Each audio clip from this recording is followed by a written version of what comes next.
In a world of challenges and uncertainties, hope shines as a beacon, guiding us through the dark times and showing us the way to brighter days ahead. But what exactly is hope? Where does it come from? And how does it shape our lives? I'm Annie Bennett, and I'd love you to join me on this journey as I explore the meaning of hope. I'll delve into philosophical perspectives, personal stories, and scientific insights to understand the power of this elusive emotion. So whether you're seeking inspiration, comfort, or simply a deeper understanding of the human spirit, let's embark on this exploration together and discover the extraordinary power of hope.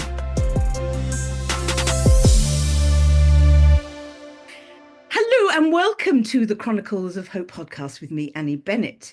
I am delighted to have my guest with me today, fabulous lady that I actually only met a few weeks ago, but we got on like a house on fire, and she kindly agreed to be on my podcast today. And I am delighted to introduce the business growth strategist, who is Andrea Rainsford. Hello, Andrea. Lovely lady. I'm excited to be here. As you can probably tell, we did get on like a house on You fire. do. We were like the naughty people at the back of the room in the big festoon, giggling away like school children. Yeah, absolute pleasure to be here. Thank you for asking me to come and chat to you. I mean, that's such a chore, isn't it, coming to chat to you? Yeah, what a hardship, eh? What a hardship. It's awful. I can't think of anything I'd rather be doing, to be honest. Oh, bless you, bless you. Right, so I described you as a business growth strategist. So what I'd Yeah, like to sounds do, posh, doesn't it it? does, doesn't it? And as you said to me just now, before we started recording, no one's going to know what that means, and they generally don't. So what I will ask you to do, my lovely, is to just say who you are, what you do, and just introduce yourself to my listeners. Hello, listeners. It's lovely to be here. I'm Andrea Rainsford, business growth strategist. What does that mean?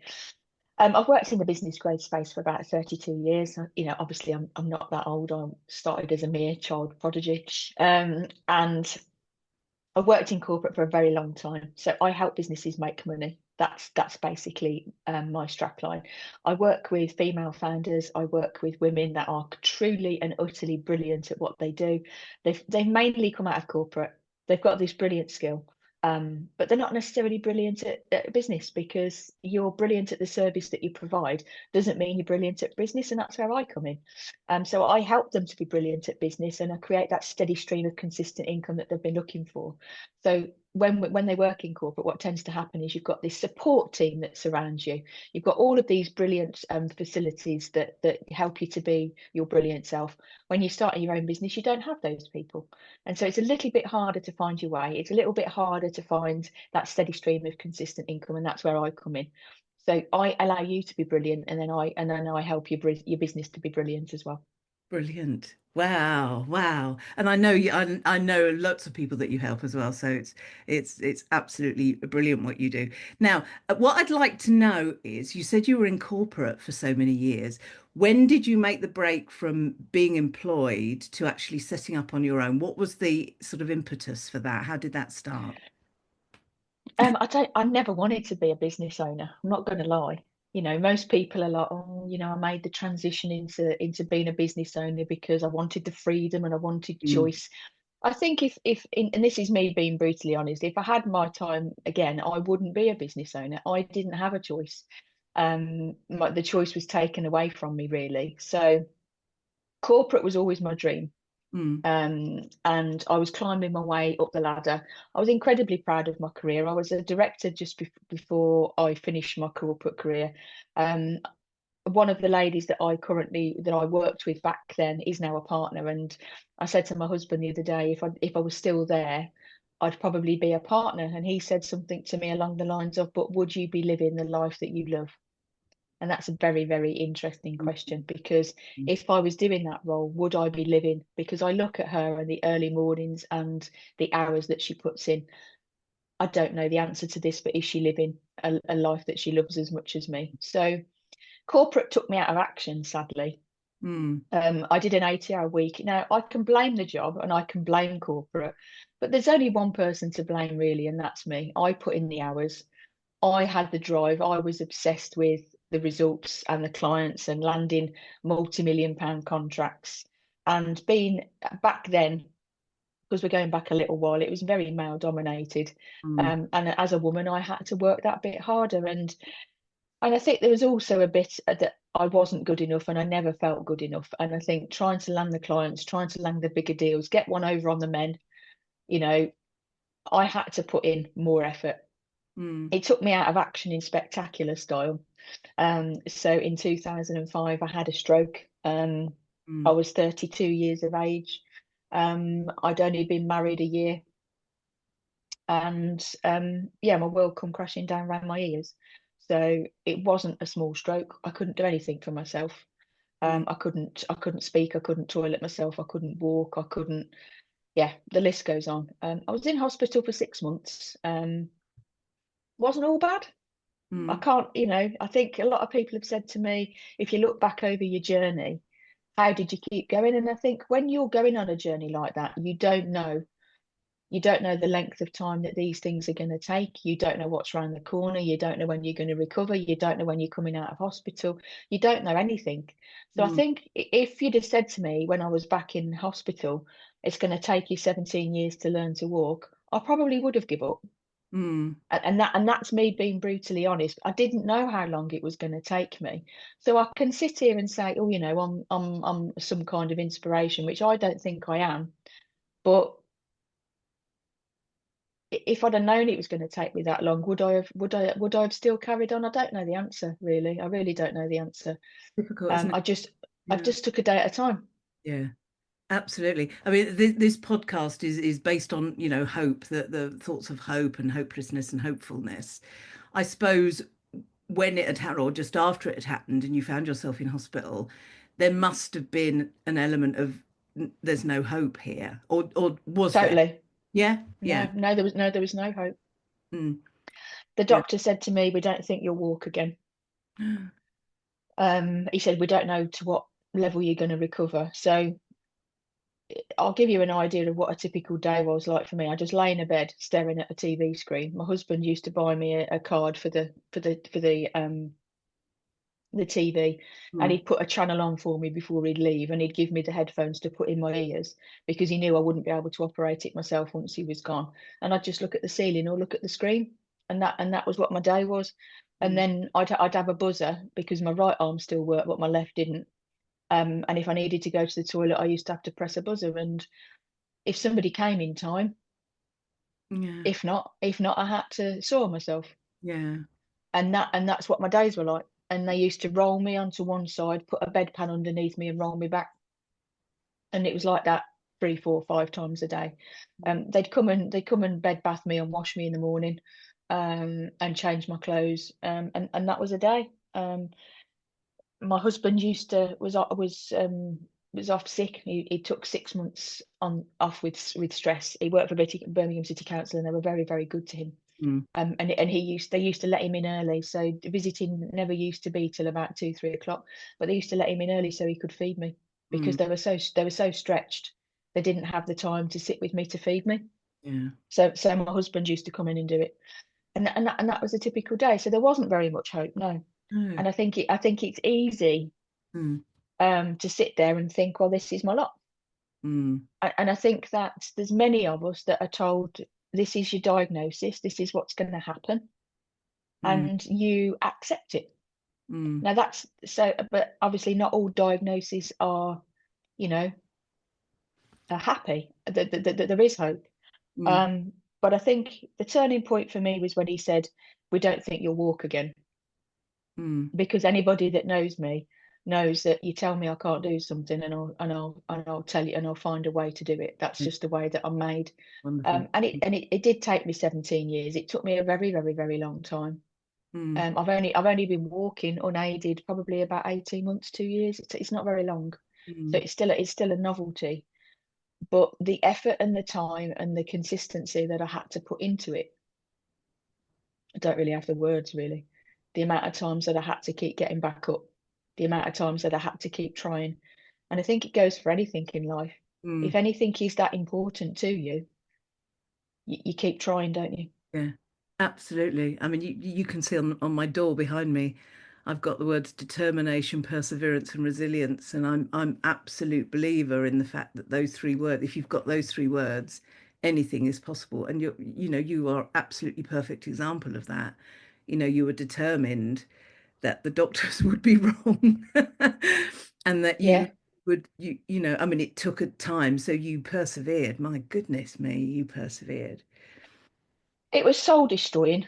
Mm, And mm, I think people look at your journey and think, some people think, well, I can do that. If she's done it, I can do that. And I do think that's the reason why we share our stories, is because we want to give people hope and we want them to believe. I think determination is one thing, but perseverance is the thing, is that things are just not going to come easy to us. no. And life, I think these days, has turned into a little bit easy. We just order something on Amazon. Yeah. We expect to get pregnant the first time that we try. We expect to get a job the first time we've applied for it. Life doesn't work that way, and Absolutely. you Absolutely. have to have that perseverance. You have to keep trying. We can't just throw our toys out the pram every time something doesn't go our way, can we? Absolutely. I mean, and I'm an absolute believer in the fact that it's mistakes and failures that build you and, teach you. And from that, you then go on and build, whatever it is you learn from mistakes.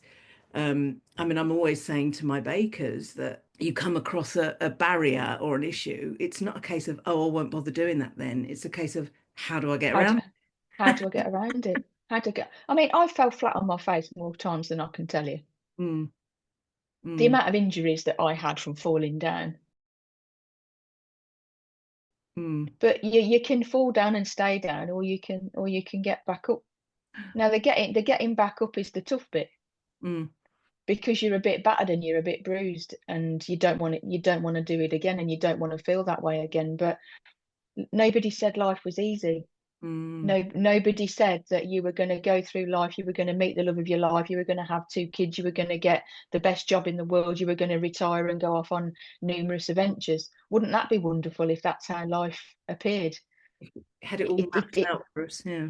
it doesn't happen like that.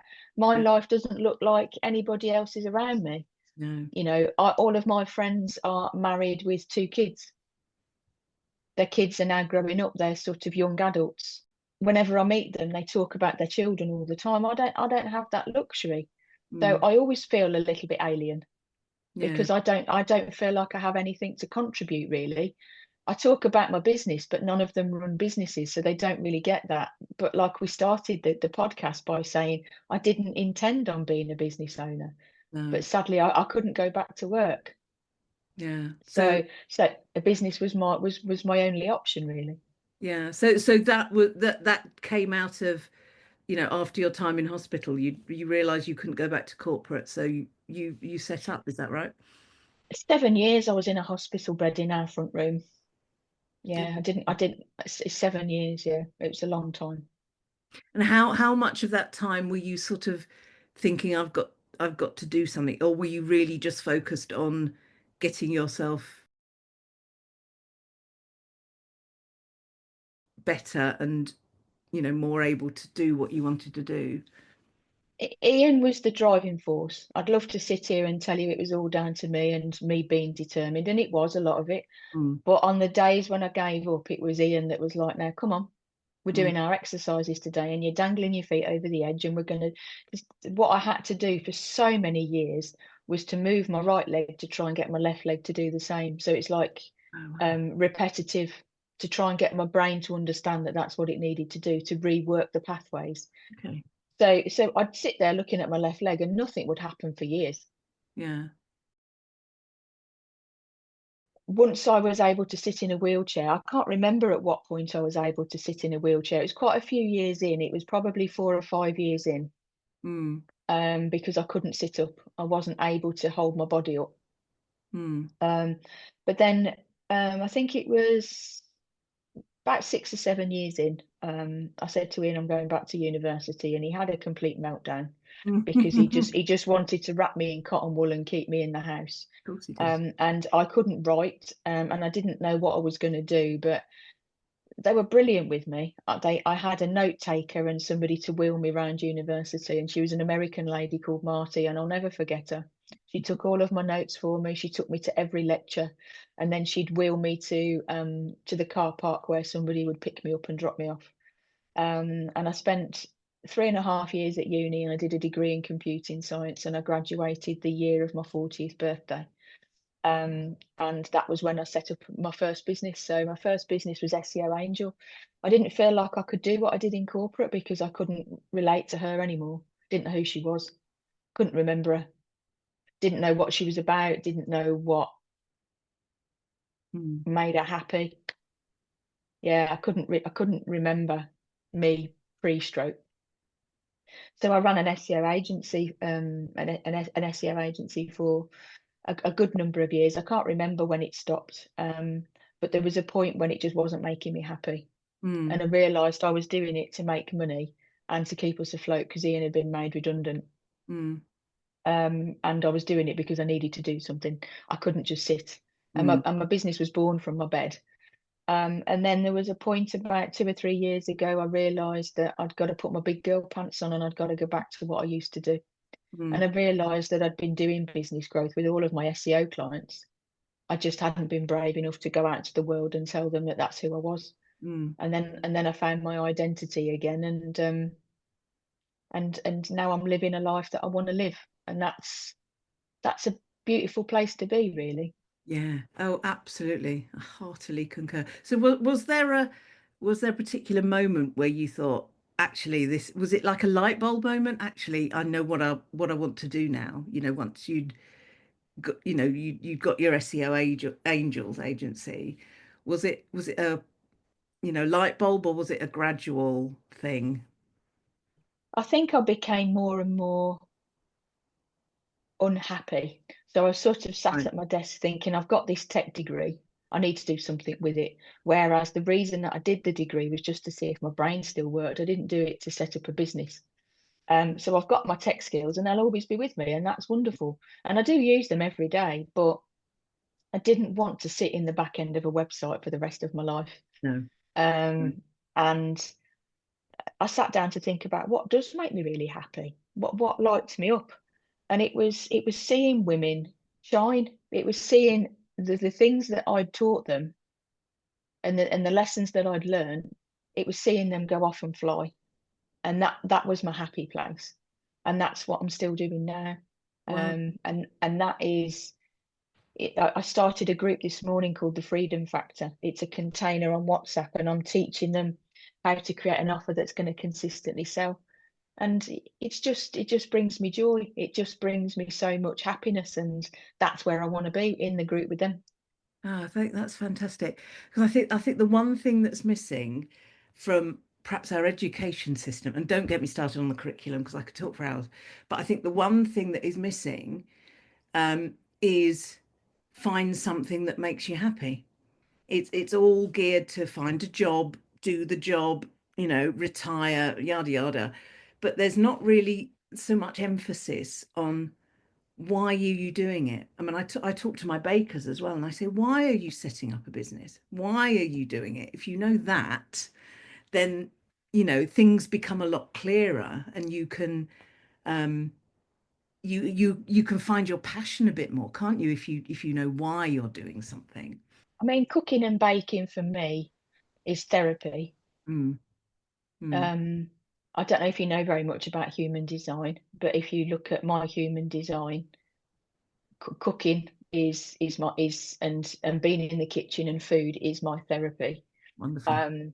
And I'm good at it, but that, I think that stems from my nan, because my nan was like my mum and she was a baker, and so from when I could stand at the cupboards, Yeah. I was alongside her. I do feel sorry for my dad, because obviously she used to give me little bits of pastry and things to roll out, and she'd be making in jam tarts and things like that, and he'd eat mine and mine would be greyer than grey, because obviously Christ knows what I'd done with it. But my poor dad used to, this is lovely. Lovely. Bless his heart. But she was the one that taught me. We used to make him suet puddings.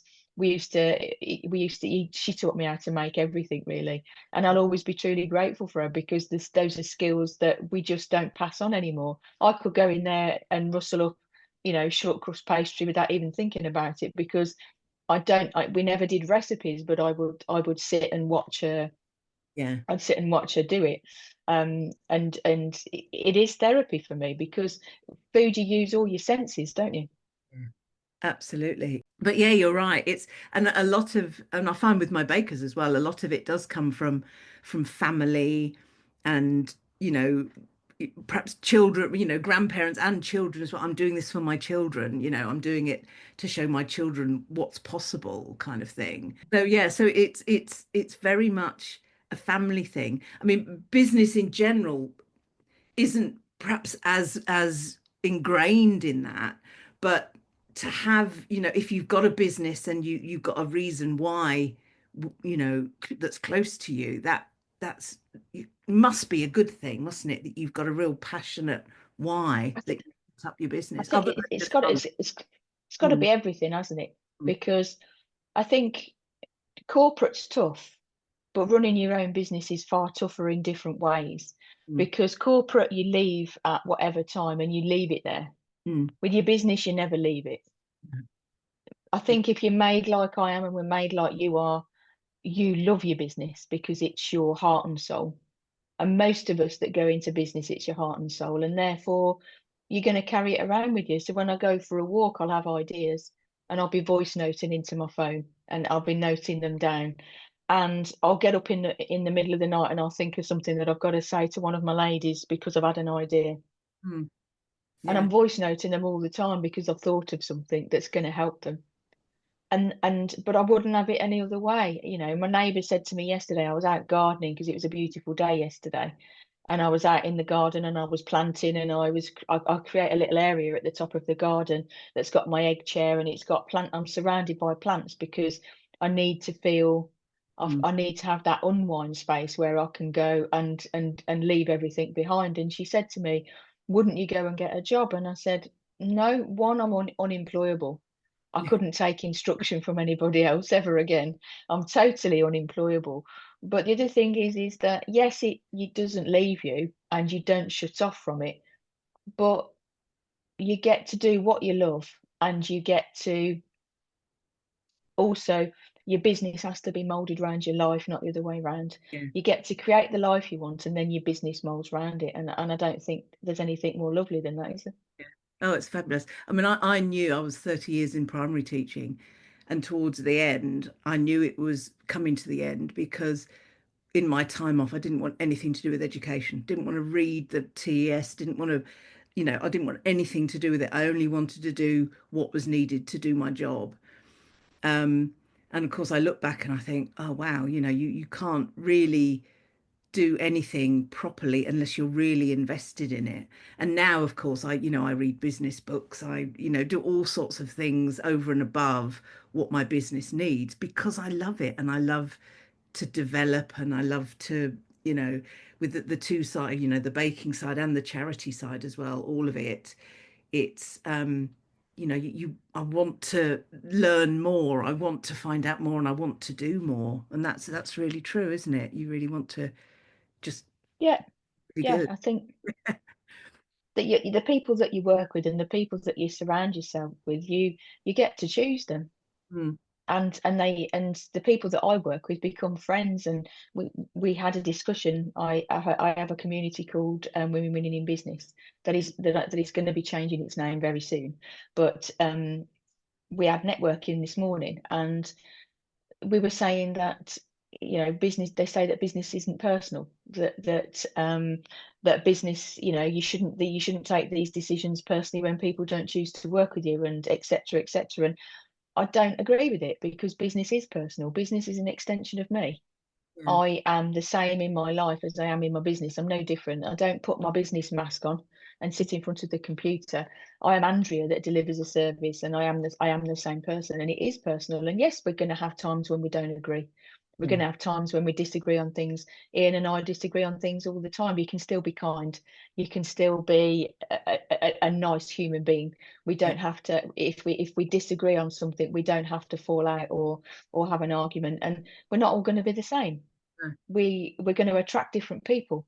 We're going to like different people. Different people are going to want to be in our worlds. And just because you don't want to be in somebody's world doesn't mean that we need to change them.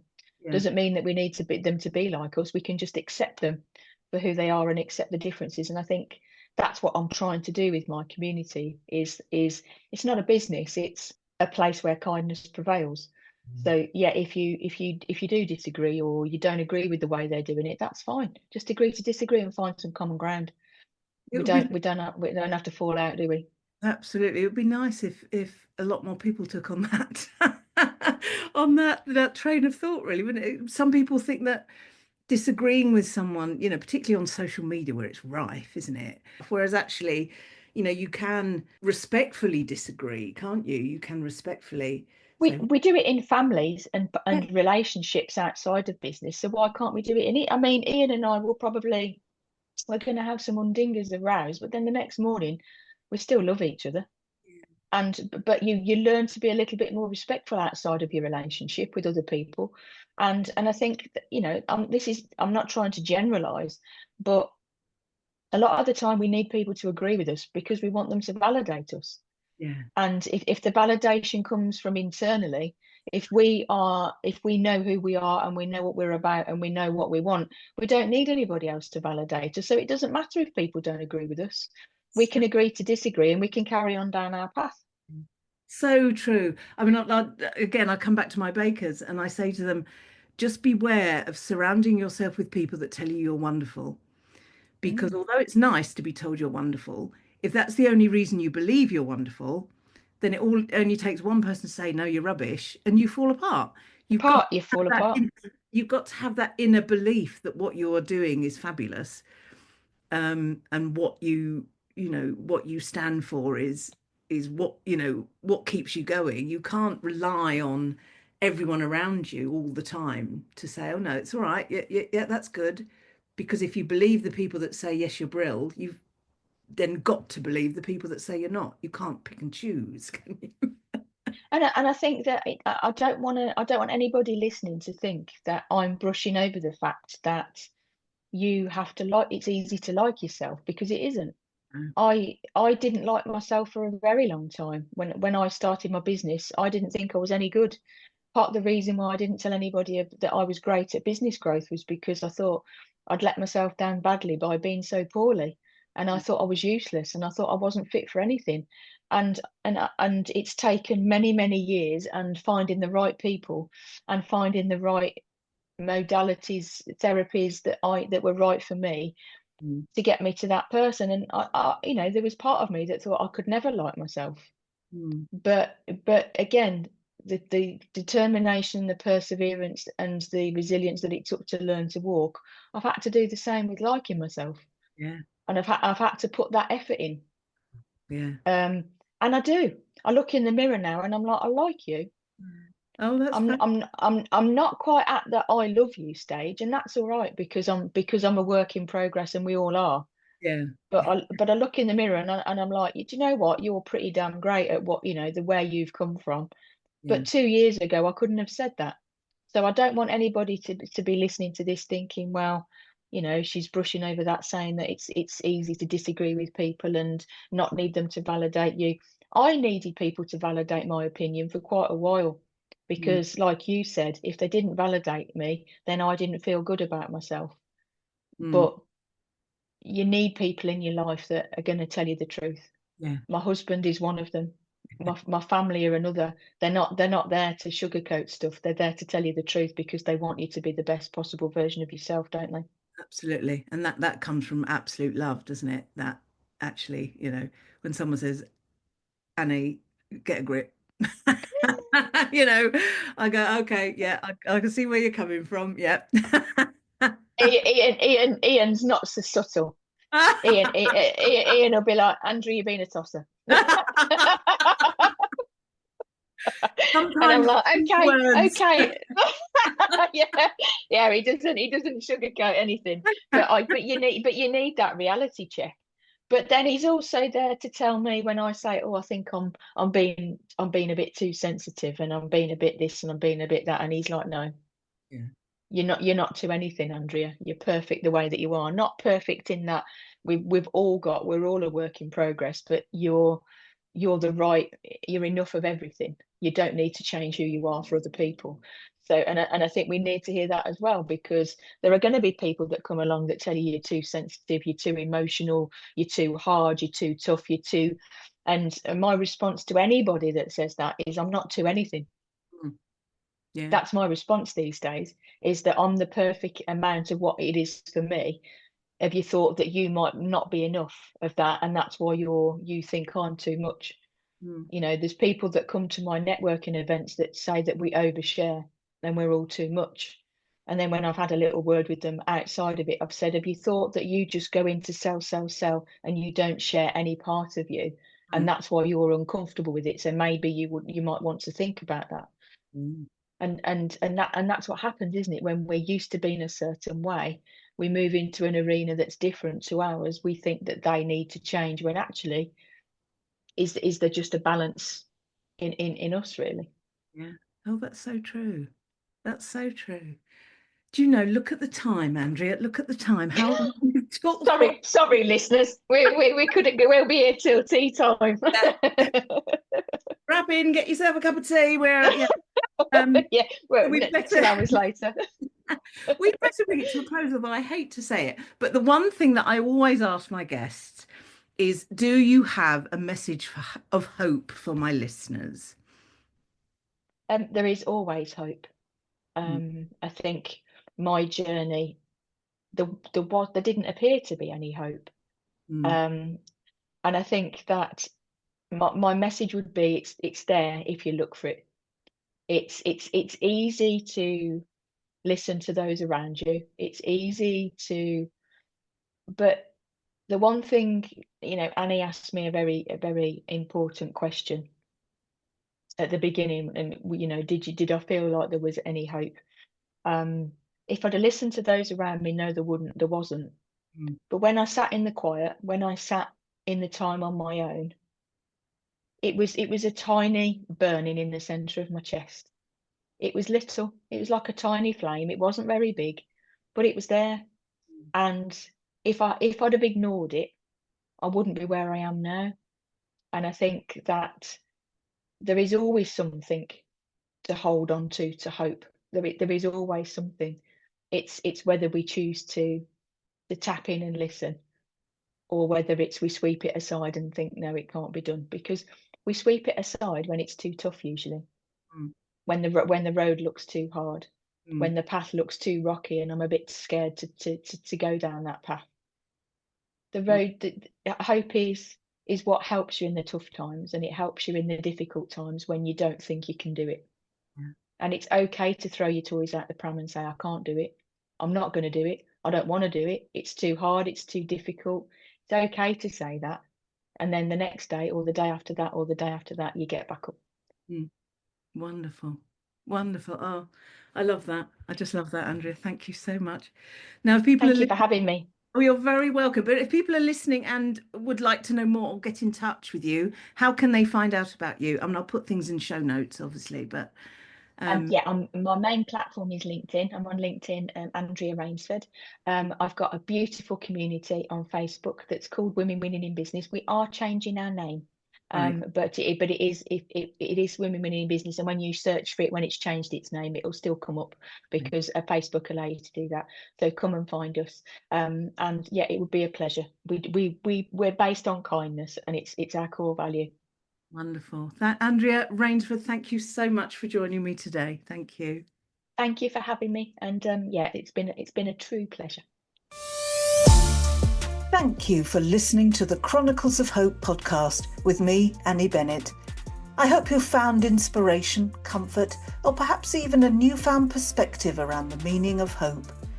To find out more about the aims of the Chronicles of Hope organisation, please visit thechroniclesofhope.org, where you will find links to our social media accounts and where you will be able to make a much needed and appreciated donation. Thank you.